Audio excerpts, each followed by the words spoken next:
It is time for Route 10. We're coming to you from the Three Houses Park, one of the 2 national parks in St. Philip. The other one being King George V Memorial Park. And not too far from Three Houses Park is the sleepy village of Blades Hill, which, funny enough, was home to one of the most energetic and loving women in St. Philip, the late Dorothy Hinkson.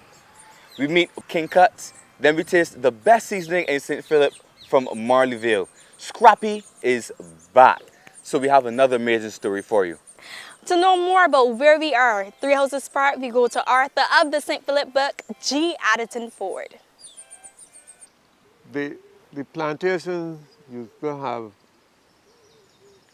an area of marginally productive land, where the soil was shallow, and they planted that land in grass. They used this grass to help feed the animals, and they also use it for mulch. Somebody planted the trees there at the side. There were more, and there were also by the spring. There was also some tall cabbage coconut trees along the path to the spring. Because that road used to take right to the factory, and there was coconut trees on one side and cabbage palm trees on the other, and some of those same frangipani. As you go along the spring, there's a wall there. I've been told that it's a well. That's not a well. We used to bathe inside there. That is called the bathing house. I don't know the history, but I figure, based on my understanding of how things happen, that before pipe water, people who owned the plantation built that for private bathing, and that they would have had a door facing the road, and then there was a kind of sluice gate. This area here, all this park, these benches only came since the park. This area was open, and the women used to bleach the clothes by rubbing them with blue soap and with the leaf of the Barbados vine. And they would put them here to bleach in the sun. When they dry, you keep sprinkling clothes on, water on them and bleach them for a day or two. And many days, you would pass here and there was all here lined with clothes. And nobody around. The last woman wasn't gone at home. So whoever came down here first, everybody went. She would wear all, even if they belonged to the person that she didn't used to speak to. It's an amazing place. That's one thing that I love about growing up in this part of the island. To know more about the country of Barbados through the parish of St. Philip, get your copy of the St. Philip book at all bookstores island-wide. Also in the St. Philip book is the story of the blue jacket. And who better to give us this story than our resident storyteller, Scrappy.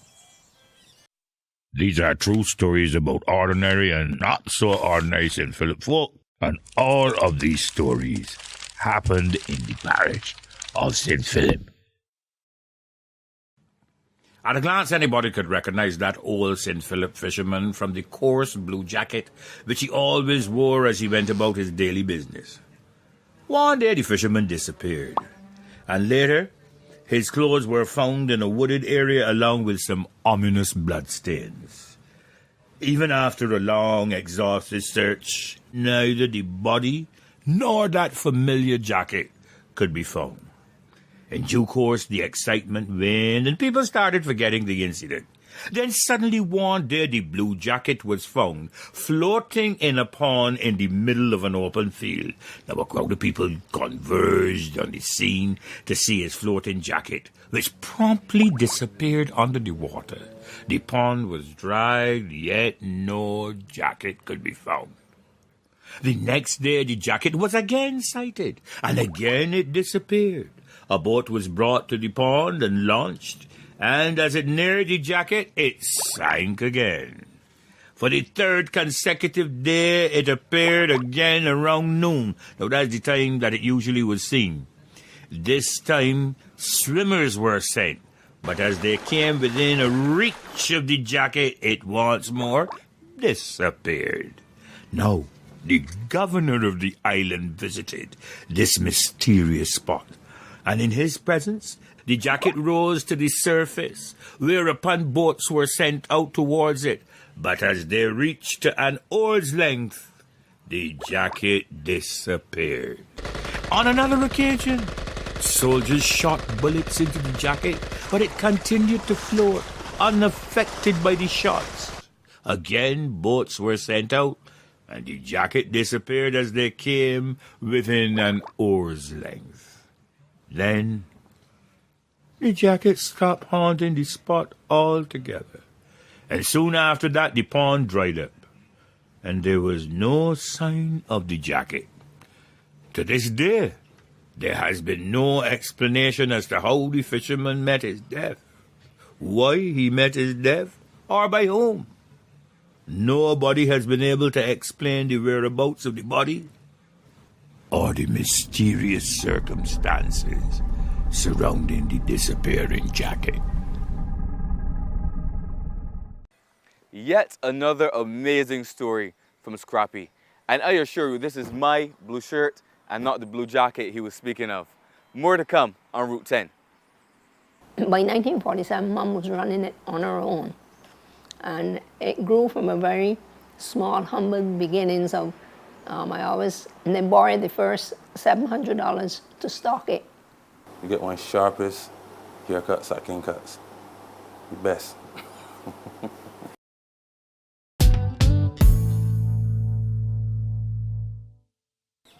The late Dorothy Hinkson has left a legacy in Blades Hill, St. Philip. Better known as Miss Hinkson, she was more than a shop owner. She was their pharmacist, nutritionist, and confidant.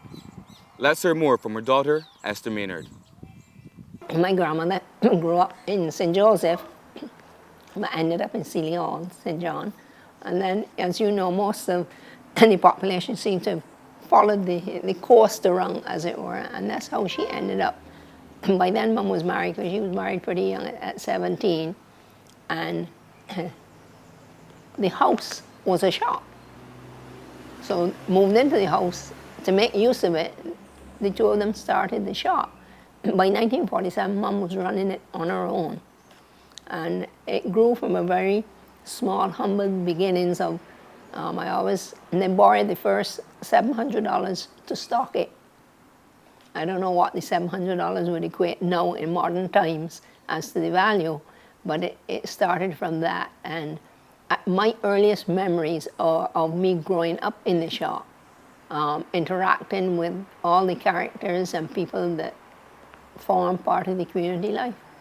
The whole area was a rural area, as you know, catering to the workers of the plantations. And I can remember all the khaki shirts and the dungarees and the grey shirts that the fellas used to wear in the fields, the men, and also the batter pumps.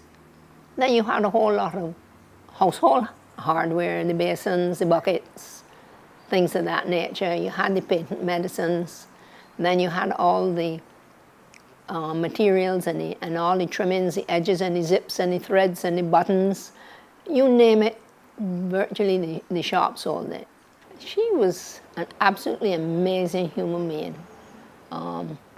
Instinctively, she knew how to help everybody. She grew up, pre-war years. This shop was started on the 15th of August 1945, just after the war. And she was a young woman then, only 19. But she had a special touch with people of all ages, dispositions. She could get the best out of anybody.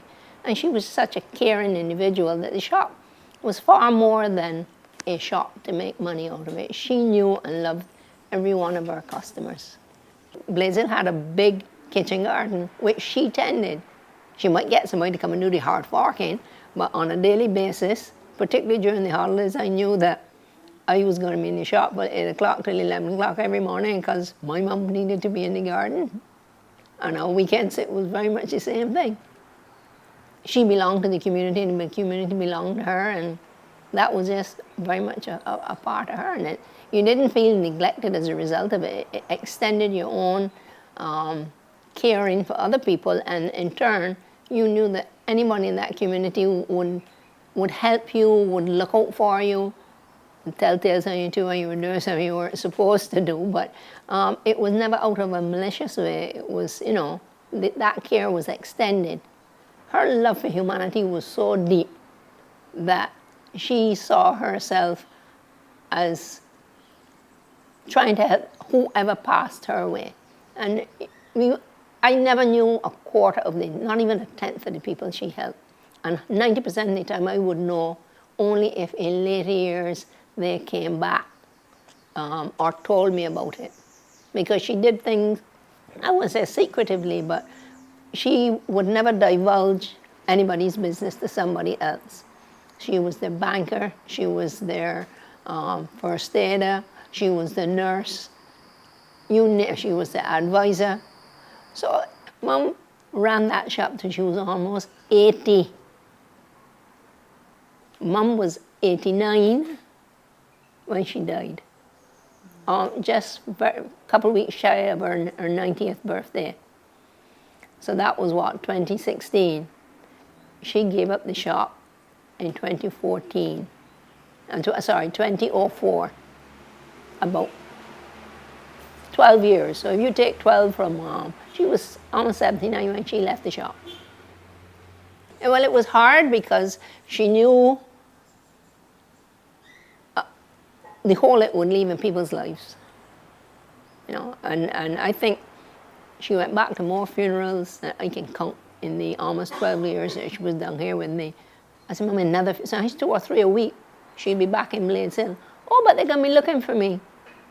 They're going to feel hurt if I don't come. You will always find caregivers in one form or another, but there's certain people that are thrown up that you can't repeat, that you don't get a repeat of.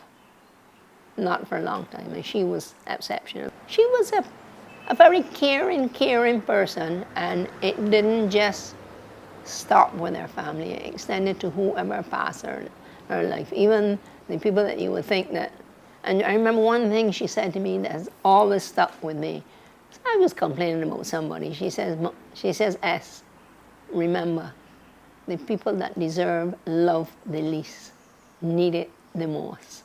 And that was a very profound thing. And it's something that stuck with me, you know. And there are a lot of teacher moments that I can think about with her all through my life that have stood me in good stead. You know, she set a good example for it. She gave us the true meaning of living and caring, and that you were just one person in this world. You weren't more important than anybody else, but you had a contribution to make, and basically she was a real good example.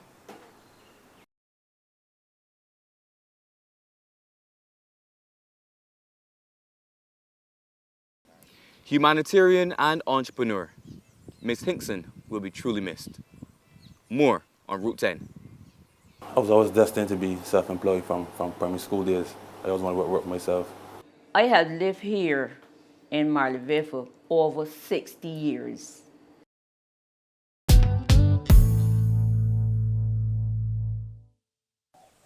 Meet owner of King Kutz, located right next door to Miss Hinkson's shop. My name is Ryan Jordan. The name of business is King Kutz, Barber, Salon. It's located in Blazer, St. Philip. We really choose Blazer because I was a community man, like community, so I said the best way to own a business is being in community. I was always destined to be self-employed from primary school days. I always wanted to work myself. And from about 14 years old, I was a cut here in the neighborhood, from house to house, that kind of thing. Yeah. So I decided that to try my own thing. Normally, people waiting all the time. Some from Christchurch as well, St. Joseph, St. James, even St. Michael, but most from St. Philip and St. John. Come in, put my jacket, wash my hands, and start work. And I work straight about 2:30, take a break, back at 4:30, straight at 6:30. Every day, except Wednesdays. I don't do appointments. I don't do appointments. First come, first serve. At the present moment, there's only 2 barbers employed. I keep them myself. So you get a haircut and shave, a variety of haircuts. You know what I mean? Afros, flat tops, low fades, high fades, No design shaves, clean shaves. That's basically it. I believe men should take more interest in take care of hair. Because most men don't really just say get a haircut and that's it. But I believe, yeah, a lot of men should start like, taking better care of their hair. As pertaining as it to washing it, conditioning it, treating it, and those kind of things. You get a better cut. You get a better cut. You cut it more defined. Dirty hair don't cut good. You understand what I mean? When your hair washed and well taken care of, you get a better cut. The cut stand out more. It got a mixed clientele. They got the young, which is more into the muffs and the more hots and that kind of things. And got the mature crowd, which want a simple haircut, just a low haircut, clean shave. It's a mix already. You get one sharpest haircuts at King Kutz. The best. Blessed is a nice community, whereas that it's a community where you don't have to leave the district. You have everything in the community. You got mini marts, daughter offices, bars, restaurants, and of course, the best barbershop in Barbados. Nice cuts from Ryan. Darren, tell us what is coming up next. Do you like it hot or do you prefer it mild? Get your local seasoning. I have lived here in Marley for over 60 years. There's a close-knit family between here and the people in Marley. You could leave out anything, clothes, bicycle, leave your car open. You could, anything you leave when you get up in the morning, it's there. Nobody goes and interfere with nothing. Nothing at all. My father had a fishing boat. We come along, he was a fisherman, he had a fishing boat, and now he took up the trade because I also got a fishing boat. Because my father was a fisherman and we always had fish. And for the evening when he come in, you always will run up the road by a lady named Miss Gooding, and you buy $2 in thyme, margarine, season, everything. You come back home, you chop it up and to make season, to season the same fish.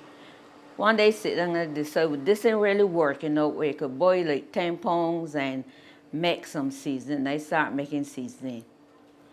And then I start making it and I will give it to some of my friends. Nearly all the schools that I work at, I will give them some. I had this lady one day, she would always come for some seasoning. And this day in question, she said to me, she named Hazel, Evelyn, Skeete, I ain't coming back here for no more seasoning if you don't put this in the market. I said, what are you talking about? I say yes. I said, this got to go in the market and I want no more seasoning. This is the best seasoning that I have ever tasted. This is the bomb.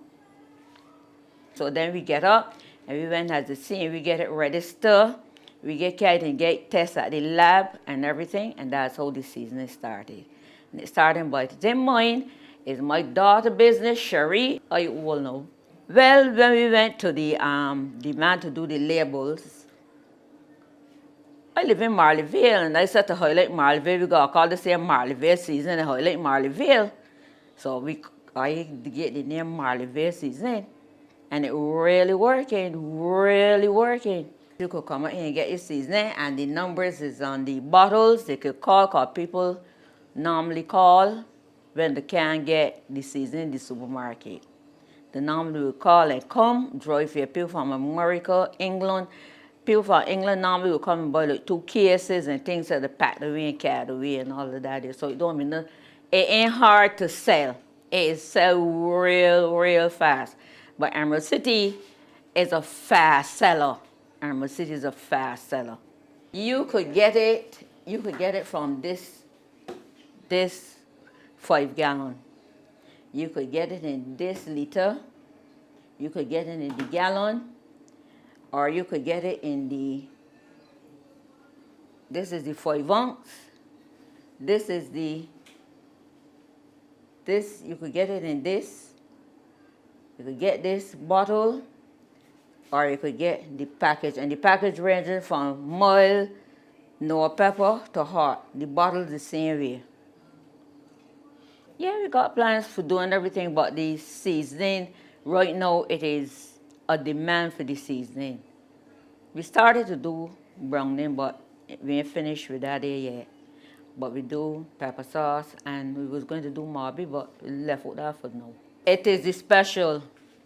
It is the special, and nobody will ever know the special. All it could taste, it tastes real good, and it don't care sugar. So it is bare seasoned and with spices in there. Well, folks, that is our show. Here's what's coming up next week. And eventually it deteriorated to supers. And that's where your name came from. If you want someone to chaperone you, if you want someone to really make you feel at home, then go check out the St. Philip Parish representative. Golden Grove, it's an awesome history, I think. We have lots of stories. Like us on Facebook, follow us on Instagram and Snapchat. Subscribe to our YouTube channel to view this and previous episodes. Until next week. Goodbye.